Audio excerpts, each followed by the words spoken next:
I thought growing together meant we'd never grow apart. Have you ever believed so deeply in the future you imagined with someone that you ignored all the signs that the present was falling apart? You made sacrifices, you adapted, you changed because you believed that love meant growing together. You believed that if you both cared enough, tried hard enough, gave it time, you would always meet in the middle. But sometimes growing together turns into growing in different directions. And love, no matter how deep, can't always close the distance. This is the story of Jordan and Elise, a story about shared beginnings, quiet drift, and the heartbreaking moment when Jordan realized they hadn't been growing together for a long time. They had simply been growing apart. Jordan and Elise met when they were both interns at a marketing agency in Austin. They were young, broke, ambitious, and fell in love over cheap tacos, long nights at the office, and dreams that felt so big it made them dizzy. They talked about everything, traveling the world, starting their own agency one day, living in a house with a porch swing and 3 dogs. They weren't just partners in love. They were partners in life, in ambition, in vision. In their early 20s, their world was fast-paced and full of movement. They worked side by side, supported each other's ideas, celebrated every small win. Elise was always bold, always ready for the next big thing. Jordan was steady, the grounding one, the one who built structure around their chaos. It worked, but as the years passed, the rhythm began to shift. Elise wanted more change, more growth, more challenge. She started exploring consulting opportunities overseas. She talked about getting a second degree. She stayed up late reading books on leadership and innovation. She was evolving rapidly, fiercely. Jordan supported her, or tried to. But while Elise was looking ahead, Jordan had begun dreaming of stillness, of stability. He wanted to slow down to enjoy the present they'd worked so hard to build. He thought about buying a home in the suburbs, maybe starting a family. His dreams were no less ambitious, just different. He brought up the idea of settling down. Elise nodded, said, "Maybe next year," and kissed him like it was a promise. That promise never came. The more Elise grew into the future, the more Jordan felt left behind. Their conversations started to feel like logistics. Their time together felt transactional. She was flying out for work every other week.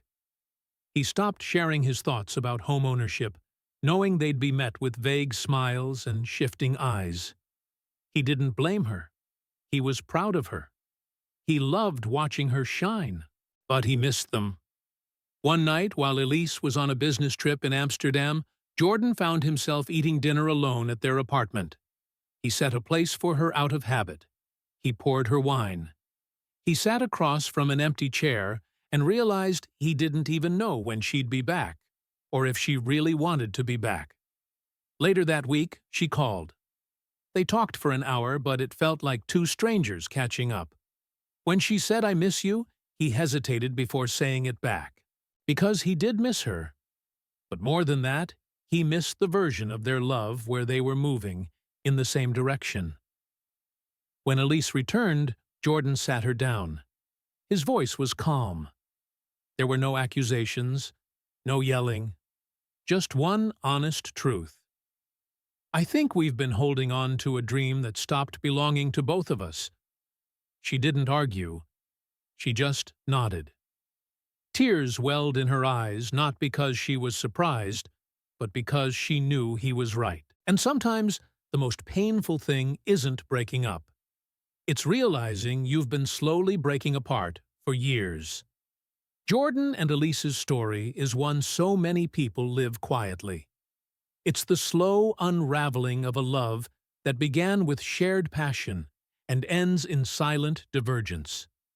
We're told that love means compromise, that if you care enough, you'll grow together. But no one tells you what to do when growing together turns into growing apart. Sometimes love is not about holding on tighter. It's about recognizing when the person you fell in love with is no longer walking beside you and when you too have changed. It doesn't mean the love wasn't real. It just means the version of you that once fit perfectly together has evolved into something else. Letting go isn't giving up. It's honoring what you had and making space for what you both still need to become. You do hide growing in silence. This story broke me. I didn't leave my partner out of anger. I left because I realized we were chasing two completely different lives. I still love him. I just had to love myself enough to stop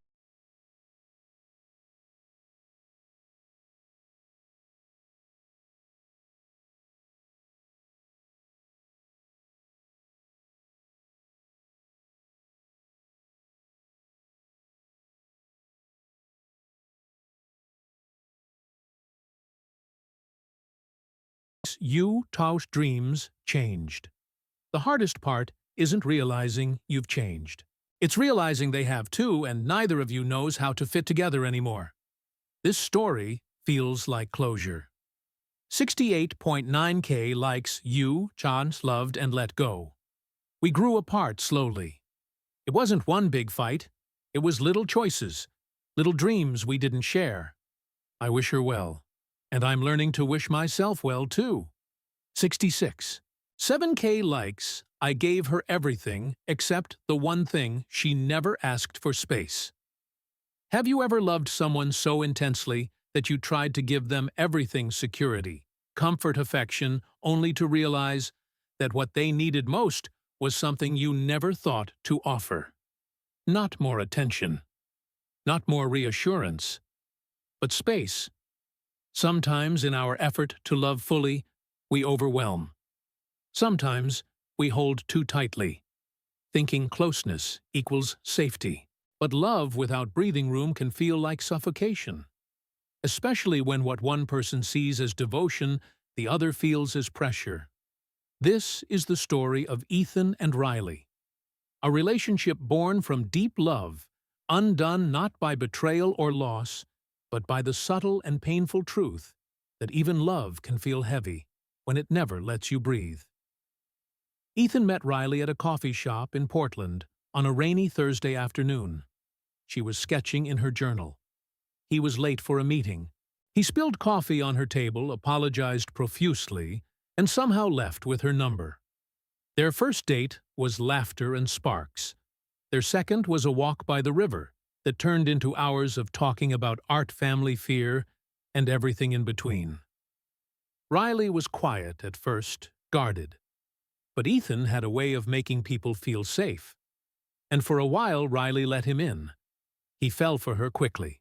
He fell for the way she bit her lip when she was thinking, the way she painted on the weekends, the way she stared at the sky like it held all her secrets. Ethan didn't just love Riley, he adored her. And he showed it in every way he could. He brought her breakfast in bed. He filled her apartment with flowers on random Tuesdays. He texted her every morning and every night. He learned her coffee order, her favorite kind of silence, the song she hummed when she was anxious. He told her he loved her after only 6 weeks. Riley smiled. She said, "I love being around you." But she never quite said it back. Still, Ethan didn't worry. He believed in time. He believed that if he just kept showing up, she would eventually feel what he felt. Maybe she just needed someone steady. Maybe she just needed someone who wouldn't leave.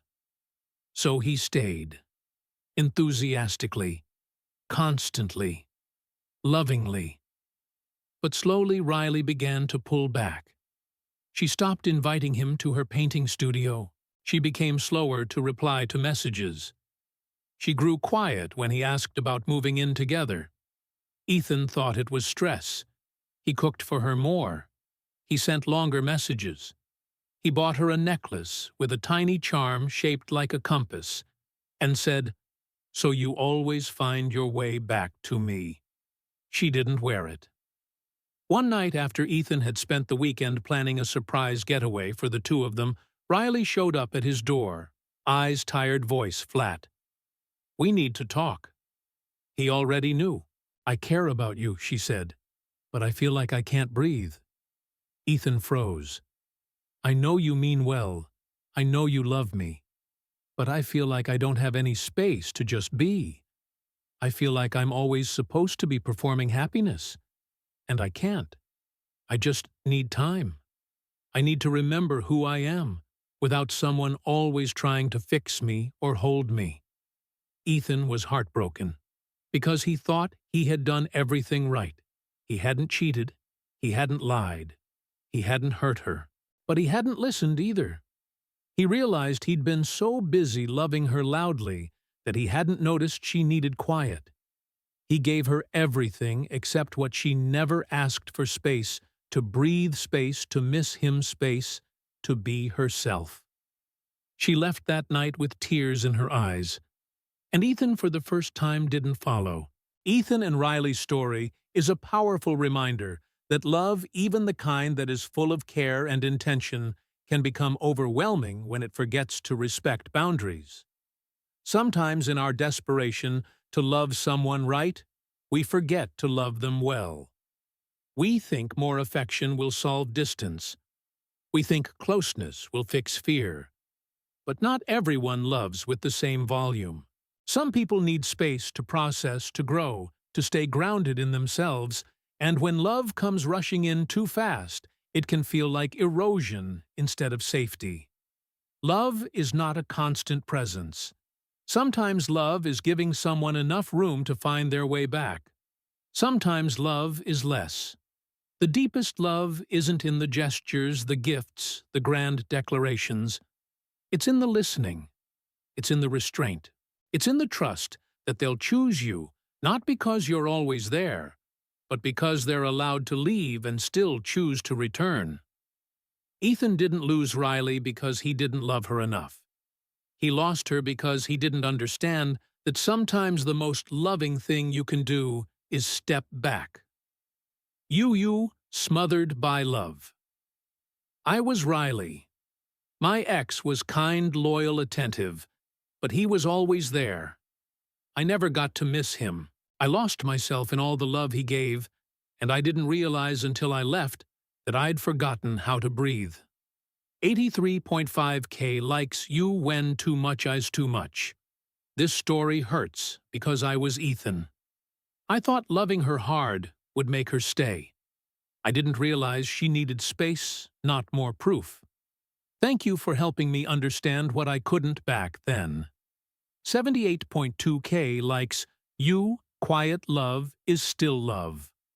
Some of us need love to be quiet, gentle, patient. Not all love needs to arrive with a fireworks show. Sometimes the softest love is the safest. 74.6K likes you talk learning to pause. I used to think love meant never letting go. Now I know that love also means knowing when to let someone be. This story taught me what I didn't want to learn the hard way. 70.1K likes. I found out my husband's work trip was actually a solo honeymoon he planned before our wedding.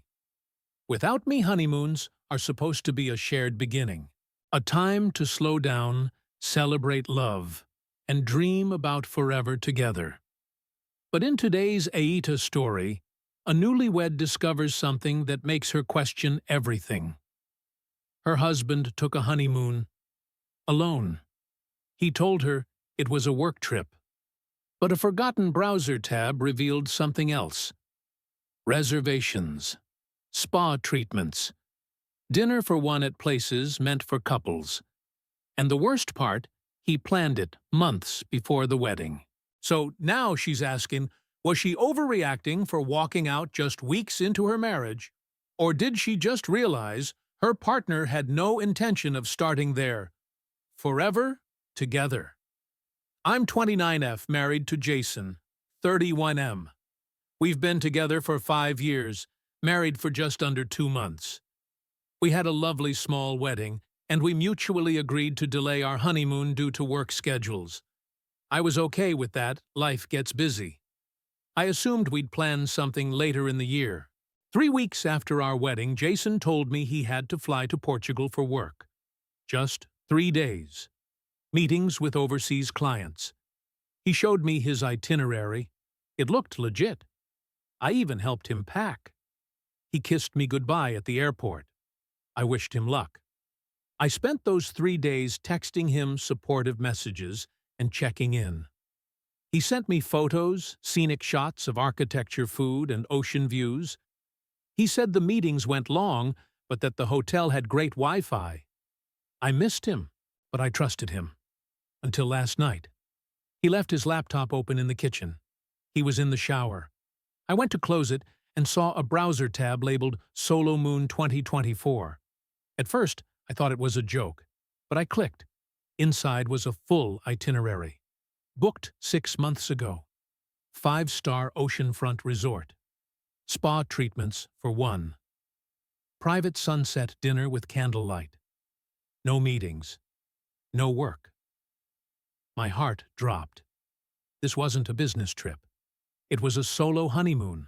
He had planned it while we were still engaged and never told me. When he came out, I confronted him. He didn't even look shocked. He said, I needed time to decompress before real life started. You wouldn't have understood.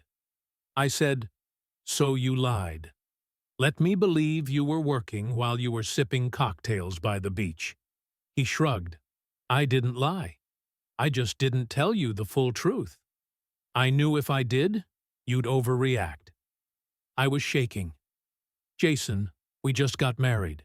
You started our life together by running away from me. He said everyone needs space. I just needed mine before I gave it all up.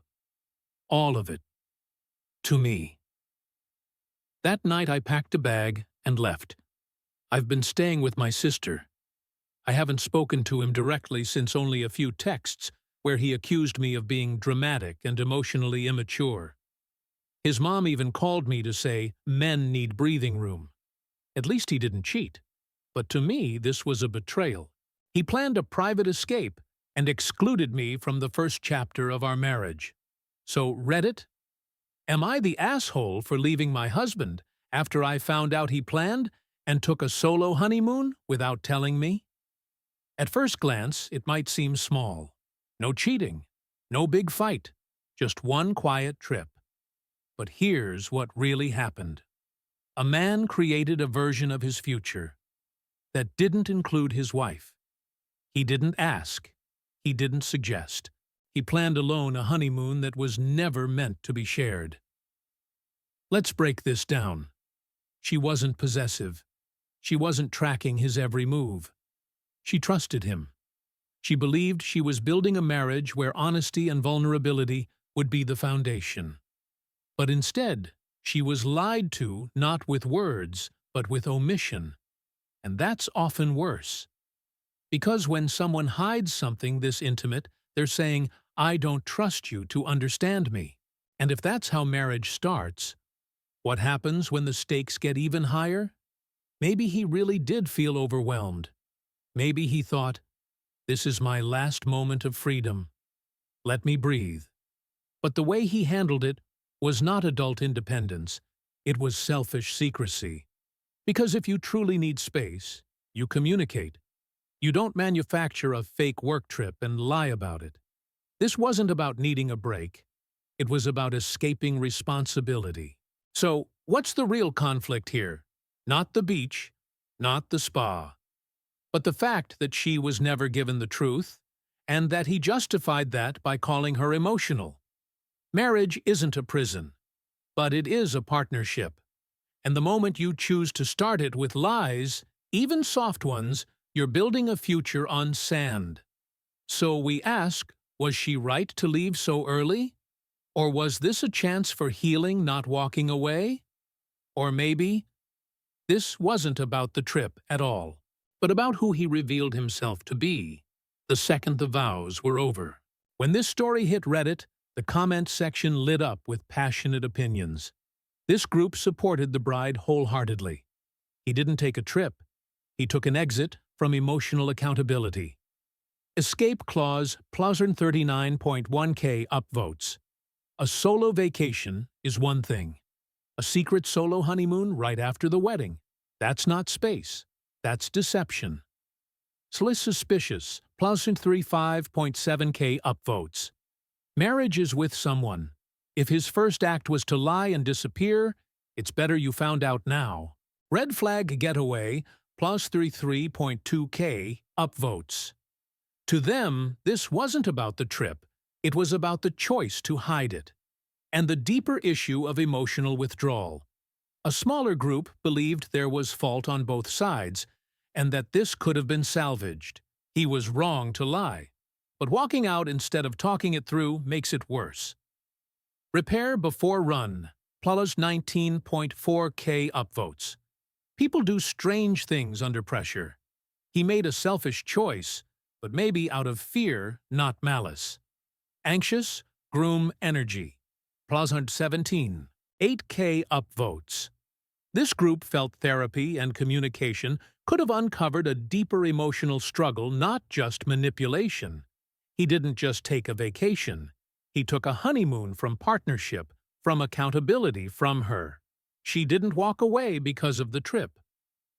She walked away because she saw the truth and knew the rest of her marriage would look just like that ocean view. Beautiful, distant, and meant to be seen alone. Truth in tides. +42, 9K upvotes. This comment earned the top spot because it cut to the core of what the story really meant. Was she right to leave, even if it was early? Or should she have stayed, talked it through, and given the relationship a second chance? What would you do? If your spouse planned a solo honeymoon before the wedding and never told you, drop your answer in the comments. Because sometimes, it's not about where someone goes. It's about who they choose to leave behind when they do.